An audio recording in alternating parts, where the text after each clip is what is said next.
In the last section, we put together our min-max function.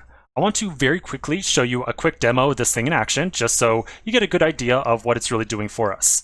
So I'm going to make sure that I save my score.js file, and then I'm going to flip back over to my application inside the browser, and I'm going to refresh the page.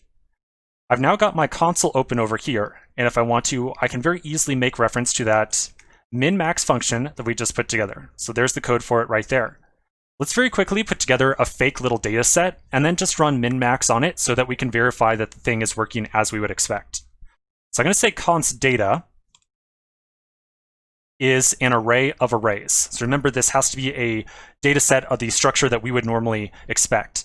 Now, to write out this data set a little bit easier, I can press Shift-Enter to get a new line here without actually running this.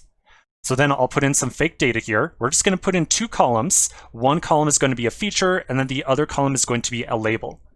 So I'll put in like 51, Shift-Enter, 25, 3, Shift-Enter, how about, I don't know, 10, 4. And then Shift-Enter, and I will close that array off like so. Okay, so now I'm going to call min-max on that, and I'm going to tell it that we want to normalize only the first column of data. So after we call min-max, I'm going to expect to see a result where this last entry right here should probably have a leading value of 0. The first one should probably have a leading entry of 1, and I would bet that this middle entry right here would be right around 0.5. I'm only saying those numbers because the lowest value that we ever have when we're doing a min-max is going to turn into a 0, and the greatest value is always going to turn into a 1. All right, so let's try this out. I'll do a min-max, I'll pass in data, and then I'm going to say that we only have one feature that we want to attempt to normalize. Okay, so I get my result. And if I expand this, I don't really have to expand it. You can very easily see the result right here. So that 50 got turned into a 1.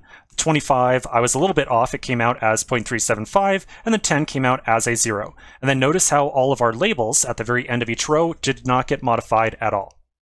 All right, so this definitely looks like it's working the way we expect. So now the last thing we have to do is modify our run analysis function and make sure that we actually do our normalization before we run any KNN stuff on it.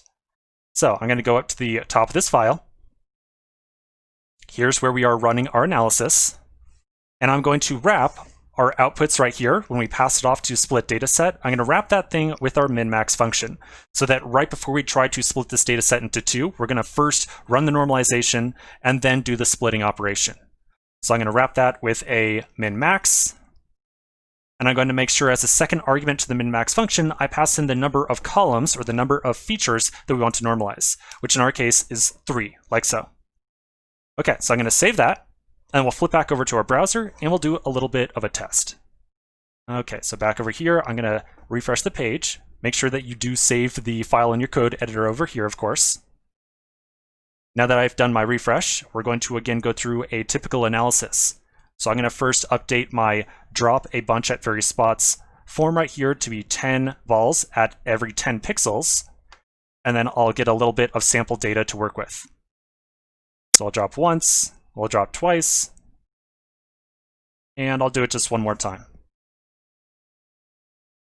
And then I'll go ahead and run my analysis by clicking on Analyze over here. All right, so there we go. Looks like it's kicking off. Now, it does look like this is running awfully slowly. So it could be that we made a little bit of a mistake, or it could be that I just have some very high values for my test set size and my range over here, which is probably the latter. I think that I just left those values too large. Okay, so it looks like this is going, and it's definitely taking a little bit of time. So let's take a quick pause right here. When I come back to the next section, we'll start to interpret the results and see if our analysis is doing any better now that we've implemented some min-max normalization.